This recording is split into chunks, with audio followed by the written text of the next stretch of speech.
This is Chief Hunting Bear at Union Station in downtown Los Angeles. I'm with Street Boy Ray and Jane, who I met in Chicago 6 years ago. And what happened to you, Dave? There was a robbery at gunpoint? Oh yeah, that was 5 days ago. Oh, what happened? Well, I was counting my money that I had on the train heading from Pasadena to Little Tokyo, going to Skid Row to Compton, of course. And when I got off the train, I was followed, and instead of putting a pistol to my head, I put it to my fucking main. Oh, not Jane. Did she know what was going on? Shut up, you did not. I know, because I didn't fucking alarm her. I'm holding your phone in mine, and maybe it's disturbing her. Maybe it's disturbing Jane. We're doing it simultaneously. Yeah, they robbed me, got me for my phone. That's why that's my new phone. You know, in the daytime that's a great neighborhood, but at night it gets really dangerous. But again, you know, and then let me tell you this. Then this is no lie. The second day after this happened, I was sleeping, and this bitch woke me up, and I go to the door, and I didn't have my glasses on, so I kind of looked like I do now, you know, like cross-eyed or something. And dude, there were people trying to break into the house, and then me and Tracy, the lady that I reside with, she found out that the cul-de-sac house got broken into, and just a bunch of like crime is going on. And I live in Temple City at the moment. Where is that? Temple City. I don't know where Temple City is. Temple City's between like Alameda. Arcadia. Oh, I know where Arcadia is. That's by the racetrack. Yeah, but I'm across from the fucking high school.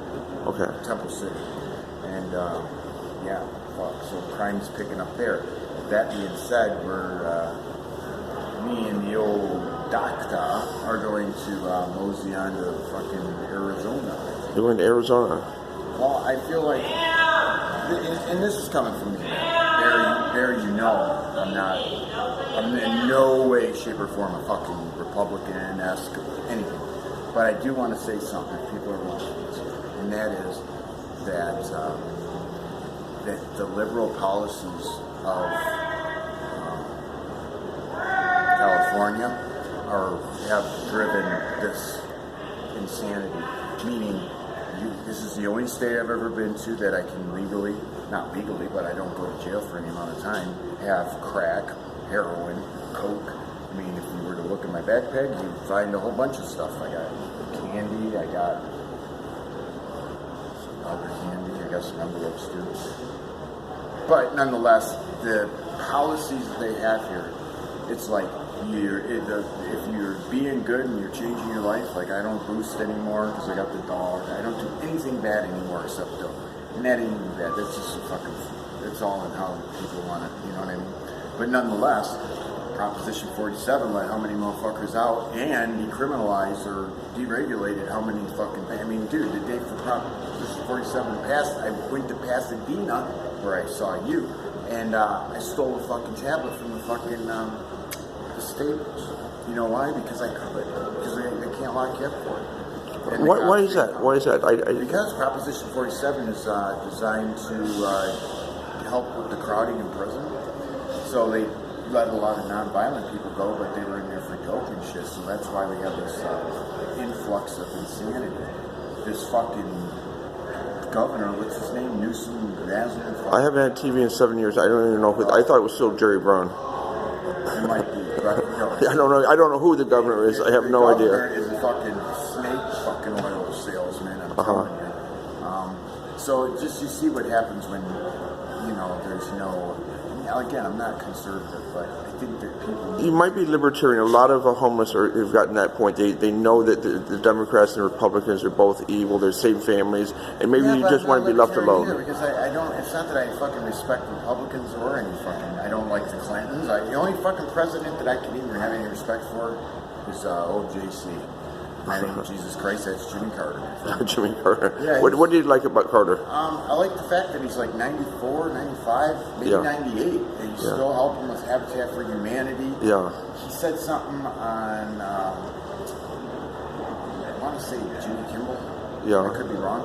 He said they asked him about sanctions, and he said he didn't believe in them because the dictators that they're sanctioning are going to take it out on the people. Yeah. And I thought that was a really heartwarming fucking message. Sit down. I'm not fucking. This isn't a fucking porn. You're a very difficult person to understand. I've had impressions of you over the years, Everybody has. And I must admit that you're an enigma to me. You're about 30 years old. 30? How old are you? I'm kicking 50's door right now. Yeah, well, okay. This is I'm 40 fucking 3. okay. This is what I want to know. You use drugs. I do. How do you stay healthy? Well, I can't say I do it in moderation. What it is that I use drugs and I do bad shit to myself, not anyone else. Right. But what do you consider healthy? Well, okay. You skateboard. You do a lot of different things. Well, she pulls me on my skateboard. Oh, she pulls you on. But this is Jane. Yeah, I draw. But the way I see it, the thing is that there's different levels of drug addicts I found. There's people that will like eat cough cortisone pills to get a fucking buzz from the DXM. I just, since I've gotten my new computer and I've gotten wind of this thing called the dark web, my life has changed. And speaking of changing in life, I think that anyone who's watching this, right, I think they should, if they, like me, I'm a clinically depressed person. Like, I am always thinking negative. And, negativity that's negativity, and before you know it, you're just like, right? Yeah. So, that being said, this works for me. This is for me, I'm going to say. Me being an ex-heroin addict. And, So you gave that up? well, sort of, yeah. So, just what I'm saying is that ketamine is one hell of a fucking drug, man. And I don't even consider it a drug. I was in the rave scene in the 90s, late 90s, early 2000s in Detroit where I live and grew up. But I never did ketamine. It didn't appeal to me. You know what I mean? There was acid, there was ecstasy. And So what do you like about it? well, it's a disassociative drug. It's really weird because you don't get high, okay? Let me just make that perfectly clear. But what it does is if you can imagine your brain, like your brain fires on synapses, I believe it's called, Yes. right? And when this happens, as with anything in life, it takes the path of least resistance, okay? So if you have a certain train of thought and you're always thinking that way, your mind will always go to that. You know? Okay. That's kind of like probably what's like porn addiction is and shit. Yeah. So that being said, it's just loosens the knots and it gives you a freedom that is no other. And it's like I said, it's not a buzz and it's not an euphoric feeling. It's more of a peace of mind. You know what I mean? Like, I don't know. I mean, goddamn. Last time you saw me, I was fucking plotting on hopping off that fucking Arroyo, Colorado bridge. Yeah. Is that what it's called? And in doing that, I made it over to the bridge. I was going to throw the dog over, and then I was going to go. But unfortunately, or fortunately, however you look at it, they put up a bunch of safety shit. All right. Even if I was like a fucking Olympic swimmer or jumper, dude, there's no way because there's like a fucking fence, then there's a net, and then you know what I mean? Like, I worked for the Defense Intelligence Agency for 34 years, and I have a suspicious mind. Let me just ask you this. Are you really like an undercover agent, like CIA, and just pretending to be a homeless drug addict? oh yeah, that's what I wanted to do my whole life, is infiltrate the fucking homeless population in Pasadena, California. No, but I will say that I'm not a social butterfly by any stretch of the imagination. I have no friends except my dog. And, I got an acquaintance like yourself, and I guess the only real friend that I have would be Dr. Tracy, Mama Tracy, whatever you want to call her. So that being said, now, if you're wondering how that happened real quick, I'll tell you. It all stems from Pasadena. I was sitting on the fucking street, and, you know, right now she's in jail, on her way to prison, I'm assuming. Who is? I'm going to tell you, Jill Blackstone. She was the producer for Jerry Springer and Sally Jesse Raphael and all them motherfuckers. Anyways, she had a sister with disabilities. She was deaf, going blind. Yeah. Anyways, Jill had a really nice house and a nice job and had money. But in the time that she had this, she also had dogs. And she let all this shit build up, and then she had to move. And, you know, it's like I said to Tracy, I said, you know, I think it's really fucking crazy that someone thinks that they could clean up, you know, murking their sister. She took her hearing aids out, gave her Xanax.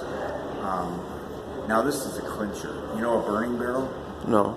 You don't know. What is that? You've never seen the homeless people with the big barrels of Oh, yeah. To stay warm, yeah. She, in a garage, in the middle of fucking July, in Studio City, you can look this up, maybe. She burned, well, you can't look that up, this is all inside baseball, I guess you call it. But she burned they found charcoal's ash, and it was 3/4 of the barrel full. The sister was dead and 2 dogs were dead. Jill was found in the backyard with her pants off. Don't ask me how. The Great Dane, Jill was a small person at one point in time, so I'm believing that the Great Dane, who ended up succumbing to his fucking injuries or whatever, he couldn't breathe. I think he pulled her out of it. You know, like, rumor has it was a suicide pact gone bad. Regardless, dude, I've had to be accountable for everything I did. You understand? I'm sure. We've got 3 minutes left, and I want. Well, then you better ask me some questions. Well, I want to continue along. I want to continue along this track. I want to know about your psychological state. You seem like a happy person, but you're talking about suicide. It seems like things have improved for you. You haven't been with your old girlfriend for a long time, but it seems like you've got a good situation now. And but in all honesty, I know where you're going with this. No matter how good the situation is, when your mind is fucking you, it's kind of hard to. What's troubling you? I don't know exactly. It's like the way I can explain it in less than 2 minutes is that, you know, there was a point before I encountered the ketamine that I was just really sad about shit. Like, you know, like I would think about one thing and then that would lead to another. And I guess it was probably more loneliness, you know, but then I got this unconditional love dog here. So I don't really know what it was, but what really blew my mind, because, you know, I try to look at things from, you know, outside my own head. And what was really disturbing is that the whole time that I was telling myself that, you know, I thought I was getting better, you know, in the very back of my mind, it was like plotting on me. You know what I mean? Like it was like trying to get me to fucking do some bad shit. I don't know, I guess, not that I would ever kill myself just because, you know, I want to see the world come to an end soon. But, you know, that's a whole nother fucking story in itself. I guess, like, I guess that's just what it is, you know. I see bees that are dying, you know. I think a lot of it has, a lot of the psychosis that we witness on the streets and abroad is, I think of a lot of it is induced through the spraying of chemtrails, you know, the aluminum fucking oxide, and that's also what starts the fires, you know, and then you got PG&E. So it's hard to be positive in California. You're posting a lot on a website called BitChute. No, I don't post anything on there yet. I just, it's something that I know of and something that I'm kind of watching to see how they, you know what I mean? YouTube was a sweet fucking spot when it started, but then all of a sudden, you know, I don't know, I don't like the fact that everything is a money situation. You know, it's like there's such a fucking definitive line that's been drawn. Ray, I hate to end it like this, but we're going to have to continue this another time. Okay, yeah, because, you know me, I got to